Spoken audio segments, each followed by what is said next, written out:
تمام اہل دل کو السلام علیکم اور خوش آمدید۔ یہ ویڈیو تنہائی اور اکیلے پن کے بارے میں آپ کی درخواست پر بنائی گئی ہے۔ اگر ویڈیو پسند آئے تو اپنے دوست احباب کے ساتھ ضرور شیئر کیجیے، اور اگلی ویڈیو آپ کس ٹاپک پر دیکھنا چاہتے ہیں کمنٹ میں ضرور بتائیے۔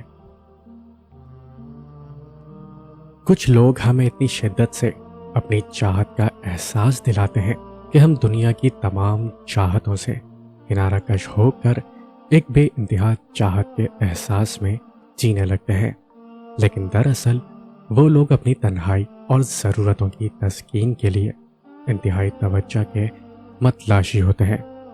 جب وہ سنبھل جاتے ہیں تو اسی شدت سے ہم سے بے پرواہ اور بیزار ہو جاتے ہیں، اور ہم اکیلے اور لاچار ہو جاتے ہیں، کیونکہ ان کی چاہت کے سراب میں ہم سب چاہتیں گوا چکے ہوتے ہیں۔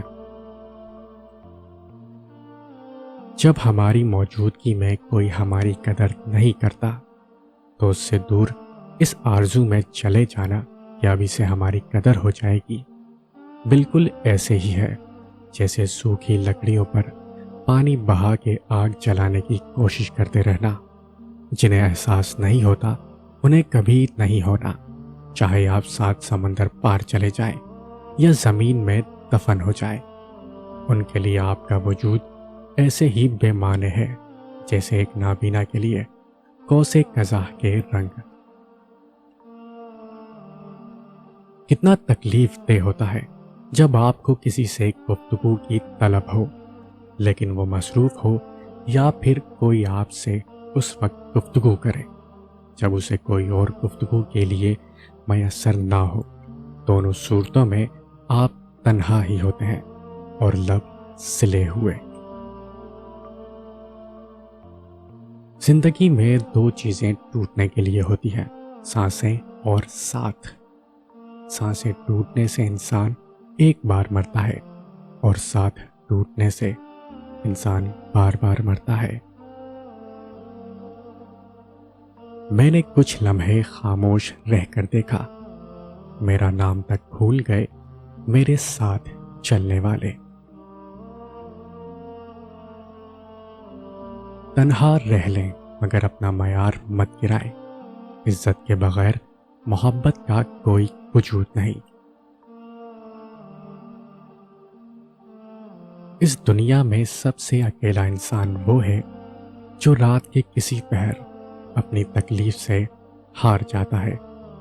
آنسو اس کی ہتھیلیوں پر گرتے ہیں، وہ اپنی سسکیوں کو دبانے کی کوشش کرتا ہے، لیکن اس کی اذیت کو محسوس کرنے والا کوئی نہیں ہوتا۔ تعلق جتنا بھی مضبوط ہو ہمیشہ رابطوں کا محتاج ہوتا ہے، جو نظر انداز کرنے سے پہل تو بھیگی روئی کی طرح دل کو بوجھل ضرور کرتا ہے، لیکن پھر وقت کے گہرے سمندر میں ایسے ڈوب جاتا ہے کہ ورد زبان رہنے والے نام بھی ذہن و دل سے محو ہو جاتے ہیں۔ جب کوئی منتظر نہ ہو تو رابطے اچھے نہیں لگتے۔ مجھے اب رشتوں میں خاموشی سے ڈر لگتا ہے۔ جس رشتے میں خاموشی ہو مجھے محسوس ہوتا ہے میں شاید وہاں بوجھ ہوں۔ اب کوئی ایک قدم مجھ سے دور ہو تو میں 10 قدم دور ہو جاتا ہوں۔ اب رشتوں کے پیچھے نہیں بھاگتا، کیونکہ اب میں سمجھ گیا ہوں کہ کسی رشتے نے ختم ہونا ہو تو اس کے پیچھے بھاگنے سے بھی کچھ حاصل نہیں ہوتا۔ کوئی کتنا ہی خوش مزاج کیوں نہ ہو، رلا دیتی ہے کسی کی کمی کبھی کبھی۔ تمہاری تنہائی تمہیں جس طرف مائل کرتی ہے بس وہی تمہارے اندر کی حقیقت ہے۔ دو قسم کے لوگوں سے بچو، مغرور اور مصروف۔ مغرور کسی غرض سے یاد کرے گا اور مصروف مرضی سے یاد کرے گا۔ تنہائی بہتر ہے جھوٹے لوگوں سے۔ جب اندر تک گہری خاموشی چھائی ہو تو باخدا خاموشی کے سوا ہر آواز تکلیف دیتی ہے۔